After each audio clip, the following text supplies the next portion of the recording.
Hi ஒருவன் 11th standard எல்லாம் wait பண்ணிட்டு இருப்பீங்க. ஆக்சுவலாக உங்களுக்கு இன்னும் 3 நாள் டைம் இருக்குது. டைம் இருந்தாலும் பரவாயில்ல, நல்லா படிங்க உட்காந்து. 1 மார்க்ஸ் நான் ஆல்ரெடி நேற்றே போட்டேன். நான் வந்து உங்களுக்கு வீடியோ வந்து டிஸ்கிரிப்ஷன் பாக்ஸில் கொடுக்குறேன். இது அனதர் பிடிஎஃப், ஒரு மினி மெட்டீரியல் இது. ஸோ இந்த மினி மெட்டீரியலையும் புக் பேக் பேஜ் நம்பர் எல்லாமே கொடுத்துருக்காங்க. நேற்று நான் காட்டியிருந்தேன். அண்ட் 1 மார்க் இதுலேயும் நீங்கள் யூஸ் பண்ணி படிச்சுக்கலாம். சரிங்களா?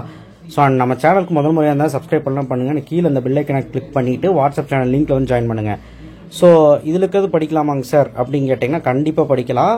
ஸோ 1 மார்க் வந்து பார்த்தீங்கன்னா அந்த definition terms, prefix, suffix, synonyms, antonyms, abbreviations, prepositions. So அதுக்கப்புறம் வந்து பார்த்தீங்கன்னா பாருங்க, ப்ரிப்போஷன் பேஜ் நம்பர் 46ன்னு போட்டிருக்கா. புக் பேக் மட்டும்தான். இடியம்ஸ் பேஜ் நம்பர் 40, 111 ஒரு 20 கொஷின்ஸ் இருக்குது, படிங்க. ரிலேட்டிவ் ப்ரோனவுன் அது மட்டும் படிங்க. கொஷின் டேக் வந்து இது மட்டும் பாருங்கள். அடுத்தது ஃபாரின் வேர்டு இதெல்லாம் பாருங்கள். ஃப்ரேசல் வேர்ப் இதெல்லாம் பாருங்கள். சிலபிஃபிகேஷன் ரொம்ப ஈஸி தான் உங்களுக்கு. அதுக்கப்புறம் இதெல்லாம் பார்த்துட்டு இதெல்லாம் வந்து ரொம்ப பேசிக்கானது, இதையாவது ஒழுக்கமாக பாருங்கன்னு சொல்கிறாங்க. அதை தவிர்த்து நேற்று நம்ம கொடுத்த பிடிஎஃப்லையும் 1 மார்க் நீங்கள் பார்த்தீங்கன்னா 20க்கு 20 ஈஸியாக அடிச்சிடலாம். ஸோ இப்போ நம்ம என்ன சொல்ல வந்திருக்கோம், poem ERC, poem appreciation 2 mark, and prose question answer 3 mark, and detail prose poem supplementary என்னெல்லாம் வரும்னு சொல்லிடுறேன். ப்ளஸ் உங்களுடைய ரொம்ப முக்கியமான ஒரு பகுதி 3x3 describing process, email rating, notice rating எல்லாமே நான் சொல்ல போகிறேன். கிராமர் பார்ட் நம்ம தனியாக பார்த்துக்கலாம், இருந்தாலும் ஒரு கிளான்ஸ் இதில் சொல்லிடுறேன். சரி, ஒன்ஸ் அப்பான் அ டைம் இதில் படித்தா போதும், இந்த மெட்டீரியலில் படித்தா போதும். நீங்கள் வந்து அப்ரிசியேஷன் கொஸ்டினில் வந்து இப்போ 2 கொஸ்டின் கொடுத்துருக்காங்க. போயம் 2ல் வந்து பார்த்தீங்கன்னா 4-5 கொஸ்டின் கொடுத்துருக்காங்க, அவ்வளோதான். போயம் 3ல் வந்து 4-5 கொஸ்டின், போயம் 4ல் 5 அவர் நிறைய கொடுத்துருக்காங்க. ஏன்னா இதில் வந்து ரொம்ப இம்பார்ட்டன்ட். ஸோ இதில் வந்து நீங்கள் ரொம்ப கம்மியாக கொடுத்துருக்காங்கன்னா 5வது யூனிட் மட்டும் விட்டு, 5வது போயம் மட்டும் விட்டு 6வது வரைக்கும், அதாவது மீதி 5மே படிச்சிருங்க. ஏன்னா இதில் கம்மியான கொஸ்டின்ஸ் தான் இருக்குது, இதை மட்டும் படிச்சுங்க. அது போக alliteration, rhyming word, rhyming scheme இதெல்லாம் உங்களுக்கு தெரியும் நான் நினைக்கிறேன். அண்ட் சிமிலி, மெட்டாஃபர், பர்சனிஃபிகேஷன் மட்டும் பார்த்து இங்கே இருக்கு பாருங்க. என்ன வந்தால் என்ன, ஆஸ் லைக் எஸ் வந்தால் சிமிலி, பர்சனிஃபிகேஷன், மெட்டாஃபர் பார்த்துக்கோங்க, அவ்வளோதான். இதுதான் அதிகமாக வரும்.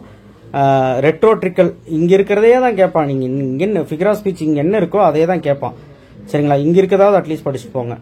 ரைட். அடுத்து கிராமர் வந்து இஃப் கிளாஸ் யூஸ் பண்ணுறது கேட்பாங்க, ஹேட் யூஸ் பண்ணுறது கேட்பாங்க, வேர் யூஸ் பண்ணுறது கேட்பாங்க முன்னாடி. அண்ட் ப்ளஸ் வந்து பார்த்தீங்கன்னா simple, compound, complex and indirect, direct speech. அதுக்கப்புறம் உங்களுக்கு வந்து active voice, passive voice. So indirect, direct நீங்கள் வந்து ட்ரை பண்ணலாம். இல்லை active voice, passive voice. Active voice, passive voice page number 75, 78 இருக்குது. என்னன்னா, the pilot flew the aeroplane to Bangalore. The aeroplane was flown to the Bangalore by the pilot அப்படின்னு எழுதலாம். First அது ஆக்டிவா பாசிவான்னு பார்க்கணும். The bananas were eaten by the monkey. The monkey ate the bananas. So இந்த மாதிரி நீங்கள் வந்து என்ன voice இருக்குன்னு பார்த்து கரெக்டாக பண்ணணும். இது அடிக்கடி கேட்பாங்க, பார்த்துக்கோங்க. அடுத்து வந்து பார்த்தீங்கன்னா, ஏன்னா சப்ஜெக்டிவ் வேர்பையும் சப்ஜெக்டிவ் ஆப்ஜெக்டிவ் மாற்றணும். மாற்றிட்டு உங்களுக்கு என்னன்னா, இப்போ வந்து பார்த்தீங்கன்னா பேசிவ்ல இது வந்து pilot flew the aeroplane to Bangalore அப்படின்னு கொடுத்துருக்கான். The aeroplane was flown to the Bangalore by pilot அப்படிங்கிறது பேசிவாக மாற்றிருக்காங்க. ஸோ இந்த மாதிரி நீங்கள் வந்து பார்க்கணும் இதில். ஸோ அடுத்தது இஆர்சி பொறுத்த வரைக்கும் இங்கே வந்து ஹிண்ட் கொடுத்துருக்காங்க பாருங்கள். இந்த போயமோட ஹிண்ட் கொடுத்துருக்காங்க, அதை மட்டும் பார்த்தா போதும். ஒரு போயமுக்கு இந்த ஹிண்ட் இருக்கும். இந்த ஹிண்ட்டை வச்சு நம்ம கண்டுபிடிச்சிடலாம். சரிங்களா? அந்த லைனில் இந்த வேர்டு எதாவது இருக்கான்னு வச்சு கண்டுபிடிச்சிடலாம். அதுக்கப்புறம் இப்போ 6 போயமோட போயம் நேமும் ஆத்தர் பேரும் ஞாபகம் 2 மார்க் போட்டுருவாங்க. எக்ஸ்பிளனேஷனுக்கு தனியாக கொடுத்துருக்காங்க பாருங்க. இதை மட்டும் நீங்கள் காமன் எக்ஸ்பிளனேஷன், அதாவது இப்போ இந்த போயமுக்கு இந்த எக்ஸ்பிளனேஷன், அடுத்த போயமுக்கு இந்த எக்ஸ்பிளனேஷன், ஒரு 2 லைன் கொடுத்துருக்கான். அதை எழுதினா போதும், 3 மார்க் கிடச்சிரும். சரிங்களா? இப்போ 6 போயமுக்கு இருக்குது, படிச்சிருங்க. அடுத்தது ப்ரோஸ் கொஸ்டின் ஆன்சர்.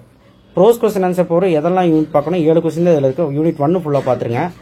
யூனிட் 2 ஃபுல்லாக பார்த்துக்கு 9 கொஸ்டின் இருக்குது. யூனிட் 3 ஃபர்கெட்டிங் ஃபுல்லாக பார்த்துருங்க. யூனிட் 4 டைட் கார்னர்ஸ் பார்த்துருங்க. போதும், இந்த 4 யூனிட்டில் பார்த்துருங்க. ரொம்ப ஈஸியாக தான் இருக்கும், பார்த்துங்க.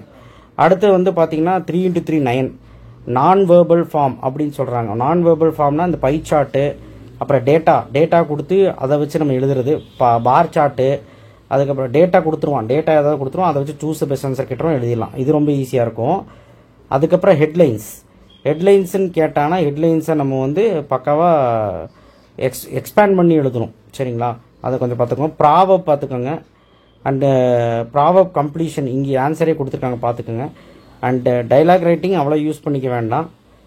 சரி, அடுத்து வந்து டிஸ்கிரைபிங் எ ப்ராசஸ் பொறுத்த வரைக்கும் நீங்கள் வந்து என்னெல்லாம் பார்க்கணும் அப்படின்னா, நல்லா கேட்டுக்குங்க. Cookery salad cleaning baking. So இதில் வந்து பார்த்தீங்கன்னா இப்போ என்னெல்லாம் கேட்பாங்கன்னா ஆப்பிள் ஜூஸ் பண்ண சொல்லுவாங்க, லெமனோட பண்ண சொல்லுவாங்க, ஏதாவது டீ வைக்க சொல்லுவாங்க. க்ளீனிங் ப்ராசஸ்னால் ஏதாவது க்ளீன் பண்ணுற மாதிரி. பேக்கிங் ப்ராசஸ்னால் பர்த்டேக்கு என்னெல்லாம் நீங்கள் வந்து டெக்கரேட் பண்ணுவீங்க, அதுக்கப்புறம் வந்து பார்த்தீங்கன்னா கம்ப்யூட்டர் இப்படி இன்ஸ்டால் பண்ணுவீங்க, இந்த மாதிரி பல்வேறு இது இருக்குது. அதை நான் வேறு பிடிஎஃப்ல காட்டுறேன், இதில் இல்லை சரிங்களா. இதில் ஒரு எக்ஸாம்பிள் கூட இல்லை. பட் இதில் 5 மார்க் இருக்குது. அதாவது நோட்டீஸ் ரேட்டிங் இருக்குது, இமெயில் ரேட்டிங் இருக்குது. அது 3 மார்க்கில் கேட்பாங்க. நோட்டீஸ் ரேட்டிங் பொறுத்த வரைக்கும் இதுதான் ஃபார்மேட் சரிங்களா. அது எப்படி ஞாபகம் வச்சுக்கோங்கன்னா, ஃபஸ்ட்டு அவங்க கொடுக்கப்பட்டதை ஒரு ஹெட்டிங் எழுதுங்க, டேட் எழுதுங்க, டைம் எழுதுங்க, வென்யூ எழுதுங்க, அப்புறம் இது ஸ்டார்ட் பண்ணுங்க, அதுக்கப்புறம் எழுதுங்க. ஸோ அதுக்கப்புறம் பேர் என்ன டெஸ்டினேஷன் அது போட்டுருங்க. ஸோ அதுக்கப்புறம் ஒரு நோட்டீஸ் ரேட்டிங் இப்படி தான் இருக்கணும். அந்த ஃபார்மேட்டுக்கே ஒரு 2 மார்க் கொடுத்துருவோன்னு வைங்களேன். ஸோ இதுவே நல்லா பார்த்துக்கோங்க, இதே கேட்டால் கேட்கலாம் இனாகுரல் ஃபங்க்ஷன். ஸோ இதையே தூக்கி ஒரு மாடலாக எழுதிக்கோங்க. இமெயில் ரேட்டிங் பொறுத்த வரைக்கும் 2 போடணும், சிசி வைக்கணும், சப்ஜெக்ட்டு, அதுக்கப்புறம் dear salutation, body of the email. இது வந்து ஒரு ஃபார்மேட் சரிங்களா. யூஎஸ் ஃபெய்த்ஃபுல்லி இந்த மாதிரி தான் ஃபார்மேட் இருக்கணும். எக்ஸாக்டாக ஒரு இமெயில் ரேட்டிங் எப்படி இருக்கணுங்கிறது இங்கே நான் அவங்க எழுதலை. நீங்கள் இமெயில் ரேட்டிங்கை பொறுத்த வரைக்கும் இங்கே வந்து நான் இமெயில் ரேட்டிங் உங்களுக்கு தனியாக நான் காட்டுறேன். இதில் கண்டென்ட் இல்லை, பட் ஆனால் வந்து அவங்க சும்மா நம்ம இப்படி படிச்சுக்கோங்க அப்படின்னு சொல்லியிருக்காங்க சரிங்களா. அடுத்தது ஃபார்மல் இன்ஃபார்மல் லெட்டர் வந்து பார்த்தீங்கன்னா உங்களுக்கு இமெயில் ரேட்டிங் கொடுத்துருக்காங்க பாருங்கள், ஒரு எக்ஸாம்பிள் சரிங்களா. இமெயில் ஐடி, சப்ஜெக்ட்டு, அதுக்கப்புறம் இந்த மாதிரி இமெயில். ஒரு இமெயில் அனுப்புகிறோம்ல ஃப்ரெண்டுக்கு நலம் விசாரிக்கிற மாதிரி அனுப்பி ஏதோ ஒரு இன்ஃபர்மேஷன், ஸ்கூல் டே ஃபங்க்ஷன் இருக்குது, இன்விடேஷன் அனுப்புகிற மாதிரி நம்ம அனுப்புகிறோம். சரி ஓகே. அடுத்தது email rating, notice rating must பாருங்கப்பா. அடுத்தது ப்ரோஸ் கொஸ்டின் ஆன்சர் என்னெல்லாம் பார்க்கணும் அப்படின்னா, போர்ட்ரேட் ஆஃப் லேடியும் ஃபர்கெட்டிங்கும் பார்த்துருங்க. 2ல் ஏதோ ஒன்று வந்துடும். நல்லா கேட்டுக்கோங்க, போர்ட்ரேட் ஆஃப் லேடியும் ப்ரோஸில், ஃபர்கெட்டிங்கும் பார்த்துருங்க. இதே மாதிரி படிச்சுக்கிட்டு இதே கொஞ்சம் எலாபரேட் பண்ணி எழுதிருங்க. Author, theme, title author, theme இந்த 3 எழுதி பாக்ஸ் பண்ணிவிட்டு இன்ட்ரோடக்ஷன் மாதிரி ஒரு 3 லைன் எழுதிட்டு, அதுக்கப்புறம் இங்கிருந்து ஒரு ஸ்டார்ட் பண்ணி ஒரு 16 லைன் எழுதிட்டு பேராகிராஃப் மாதிரி எழுதிட்டு லாஸ்ட்டில் மாரல் எழுதுங்க. மாரல்லாம் வேறு கைடில் பார்த்துக்கோங்க. ஸோ இது ஒரு கீ ஆன்சர் மாதிரி கொடுத்துருக்காங்க. இதே மாதிரி எழுதுங்க, மார்க் கொடுக்க மாட்டாங்க, நான் சொல்கிற மாதிரி எழுதணும். அப்போ ப்ரோஸில் இது 2 மட்டும் போதும். போயம் பேராகிராஃபில் 2வது 3வது கன்ஃபெஷனும் லைன்ஸ் ரிட்டன் இன் ஏர்லி ஸ்ப்ரிங்கும் இது 2 மட்டும் பார்த்தா போதும் சரிங்களா. அடுத்து சப்ளிமெண்ட்ரியில் இது 3மே பாருங்கள் சரிங்களா. இது 3மே பார்த்துருங்க, ரொம்ப இம்பார்ட்டன்ட். எல்லா பேராகிராஃபும் அப்படி தான் எழுதணும். சம்மர் ரைட்டிங் பொறுத்த வரைக்கும் ரஃப் காப்பி, ஃபேர் காப்பி எழுதிட்டு சூட்டபிள் டைட்டில் ரஃப் காப்பிக்கும் கொடுத்துக்கலாம், ஃபேர் காப்பி கொடுங்க, 2க்குமே கொடுங்க. கொடுத்துட்டு இப்படி ஸ்ட்ரைக் அவுட் பண்ணுங்க. நீங்கள் இப்படி ஸ்ட்ரைக் அவுட் பண்ணுங்க. ஆக்சுவலாக இப்படி லெஃப்ட் டு ரைட் தான் பண்ணணும்.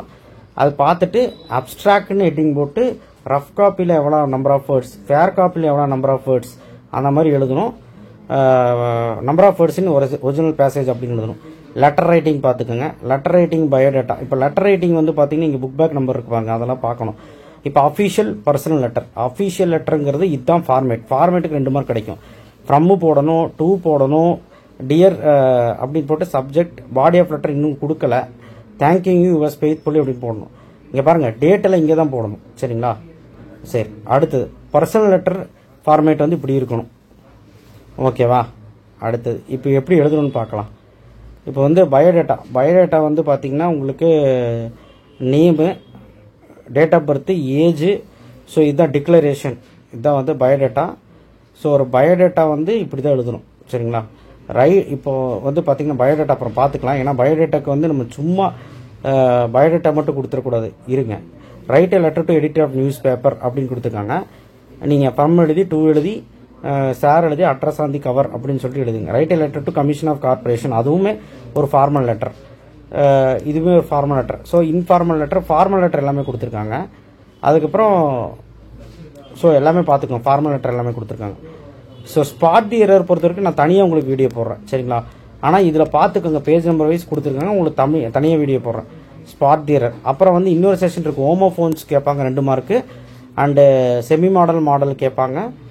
அப்புறம் வேர்ப் ஃபார்ம் கேட்பாங்க, டென்சஸ் கேட்பாங்க, அது கொஞ்சம் பார்த்துக்கோங்க. ரிலேட்டிவ் ப்ரோனும் கேட்பாங்க. லாஸ்ட் கொஸ்டின் காம்ப்ரிஹென்ஷன், அது வந்து நம்ம ஓனாக அதையே கொடுத்து வச்சு ஒரு ஆன்சர் எழுதுனா 5 மார்க் கிடச்சிரும், அது பார்த்துக்கோங்க. ஸோ இப்போ இதில் வந்து எரர் ஸ்பாட்டிங் தனி வீடியோ போடுறேன், கிராமரும் தனியாக போடுறேன், அண்டு லெட்டர் ரைட்டிங்கும் நானும் தனியாக போடுறது இல்லை, சரியாக இல்லை. சும்மா எக்ஸாம்பிள் மட்டும் ஃபார்மேட் மட்டும் கொடுத்து வச்சுருக்காங்க. சரிங்களா? இமெயில் ரைட்டிங் நோட்டீஸ் ரைட்டிங்கும் இதில் இருக்கிற மாதிரி ஃபார்மேட் ஓகே. பட் ஆனால் அதுவுமே உங்களுக்கு தனி கண்டென்ட்டாக போடுறேன். ஏன்னா டிக்ளரேஷன் எல்லாமே அதாவது அந்த பாடி ஆஃப் தி லெட்டர் எப்படி இருக்கணுங்கிறது உங்களுக்கு தெரிஞ்சால் கொஞ்சம் ஈஸியாக இருக்கும். அதனால தான். சரிங்களா? இந்த பிடிஎஃப் யூஸ் பண்ணிக்கலாம். 1 மார்க் யூஸ் பண்ணிக்கலாம், 2 மார்க் யூஸ் பண்ணிக்கலாம், ப்ரோஸ் 2 மார்க் யூஸ் பண்ணிக்கலாம், அப்புறம் 5 மார்க் யூஸ் பண்ணிக்கலாம், அதுக்கப்புறம் இஆர்சி யூஸ் பண்ணிக்கலாம். ஸோ அந்த மாதிரி யூஸ் பண்ணி படிச்சுக்கோங்க. சரிங்களா? தேங்க்யூ. ஷேர் பண்ணுங்கள், சப்ஸ்கிரைப் பண்ணுங்கள், மறக்காம பெல் ஐக்கனை ப்ரெஸ் பண்ணுங்கள். இந்த பிடிஎஃப் நான் கீழே டிஸ்கிரிப்ஷன் பாக்ஸில் தரேன்.